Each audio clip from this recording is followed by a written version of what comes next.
सोचिए, जब एक रॉ एजेंट देश के लिए मरता है, तो क्या उसे तिरंगा मिलता है? क्या उसे शहीद का दर्जा दिया जाता है, या फिर उसकी कहानी हमेशा के लिए खामोशी के अंधेरों में दफन हो जाती है?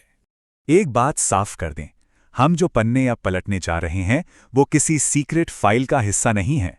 ये कहानी पब्लिक में मौजूद जानकारी और उसके एनालिसिस पर आधारित है। यहाँ कोई इल्जाम नहीं है, बस वो हकीकत है जो अक्सर परछाइयों में ही छिपी रह जाती है।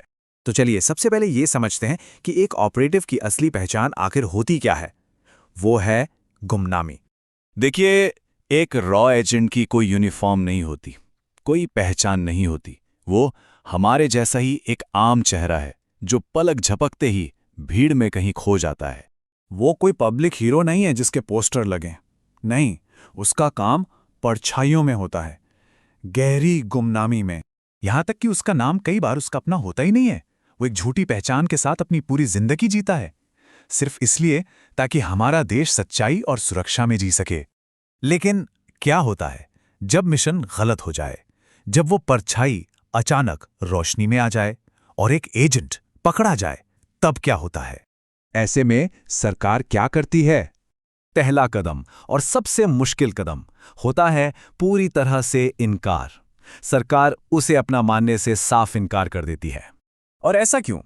क्योंकि एक एजेंट को ऑफिशियली अपना मान लेना सिर्फ एक कबूलनामा नहीं होता। ये एक बहुत बड़े इंटरनेशनल संकट को दावत देने जैसा है। ये दो देशों को जंग के मुहाने पर भी ला सकता है। तो ये जो खामोशी है, ये क्यों इतनी जरूरी है? चलिए इस चुप्पी के पीछे की स्ट्रैटेजी को थोड़ा और गहराई से समझते हैं। इंटेलिजेंस की भाषा में इसे कहते हैं डिनायल ऑपरेशन। ये एक ऑफिशियल पॉलिसी है जिसके तहत सरकार अपने किसी भी पकड़े गए या मारे गए ऑपरेटिव से हर तरह का कनेक्शन होने से इनकार कर देती है। सरकार की तरफ से आने वाला ऑफिशियल बयान बिल्कुल ठंडा और सपाट होता है। हमारा कोई एजेंट वहां था ही नहीं। और ये समझना बहुत जरूरी है कि ये चुप्पी कोई कमजोरी नहीं, ये एक बेहद सोची समझी रणनीति है। देश को बहुत बड़े खतरों से बचाने का यही एक तरीका है। लेकिन हर रणनीति की एक कीमत होती है, और इस रणनीति की कीमत एक इंसान चुकाता है, एक ऐसी कुर्बानी देकर जिसकी कहानी कभी कहीं सुनी नहीं जाती। इस पूरी गुमनामी के बीच एक सवाल पीछे छूट जाता है जो शायद सबसे दर्दनाक है। उसके परिवार का क्या? सोचिए, उस परिवार को सार्वजनिक तौर पर कुछ नहीं मिलता। न तिरंगे में लिपटा हुआ ताबूत, न कोई राजकीय सम्मान, न ही कोई पब्लिक पहचान। यहां तक कि उन्हें दुनिया को सच बताने का हक भी नहीं होता। एक मां को पता होता है कि उसका बेटा देश के लिए शहीद हुआ है, पर वो ये बात किसी से कह भी नहीं सकती। हाँ, ऐसा नहीं है कि परिवार को अकेला छोड़ दिया जाता है। उन्हें अंदरूनी तौर पर मदद जरूर मिलती है, लेकिन वो सम्मान, वो मदद, सब कुछ खामोशी के पर्दे के पीछे होता है, क्योंकि एक एजेंट का सबसे बड़ा सम्मान उसकी गुमनामी ही होती है।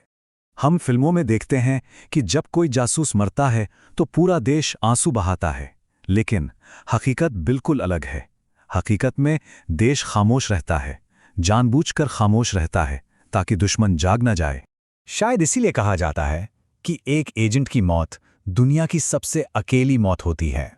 पीछे रह जाता है ना कोई नाम, ना कोई चेहरा। पीछे रह जाता है तो बस एक देश जो उसकी गुमनाम कुर्बानी की वजह से महफूज रहता है। तो आखिर में सवाल यही है, क्या ये कुर्बानी जायज़ है? क्या एक देश की सुरक्षा के लिए एक इंसान की पहचान को हमेशा के लिए मिटा देना सही है? इस सवाल का जवाब शायद किसी के पास नहीं है।